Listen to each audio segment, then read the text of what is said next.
All car seats used in Australia must meet the Australian and New Zealand Standard 1754. It is one of the strictest standards in the world. The car seat must have a standard sticker attached.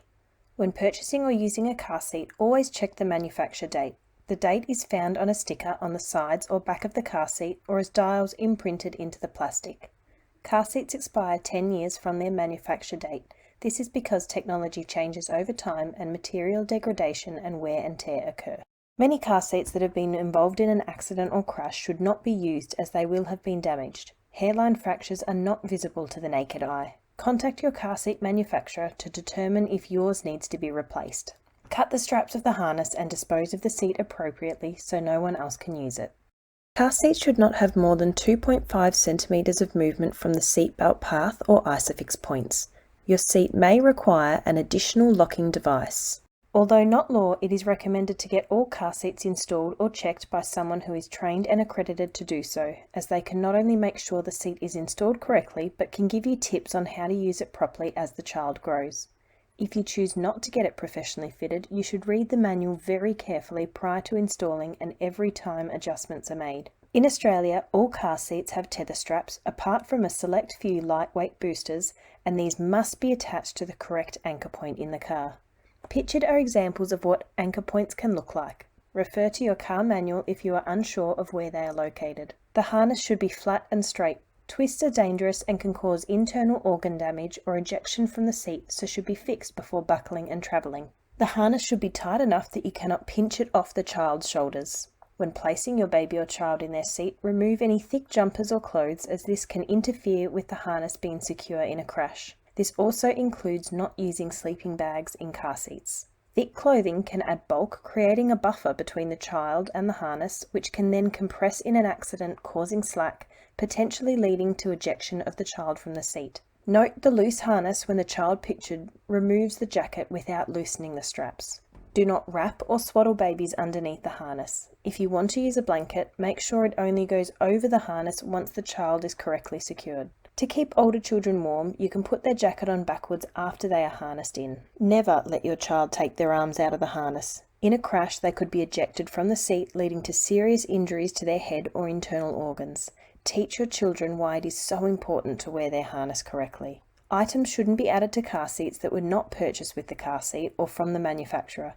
Aftermarket products do not have to comply with the flammability or toxicity requirements, and most have not been crash tested to ensure they don't affect the performance of the child restraint. They can interfere with the harness, causing substandard fitment, leading to serious injuries or death. You should always follow the guidelines on the seat when choosing a seat for your child. The latest Australian standard was passed in 2013 and categorises car seats by approximate age ranges and the use of shoulder height marker labels. This standard has replaced the old weight-based standard. Deciding which slot to use? When rear-facing, the harness needs to be at or above the child's shoulders, never below. When forward-facing, it should be as close to the child's shoulders, but within 25mm above or below. A step up in car seat type is a step down in safety. So your child should remain in each category of restraint until they physically outgrow the height markers, even if they have reached the legal age to upgrade.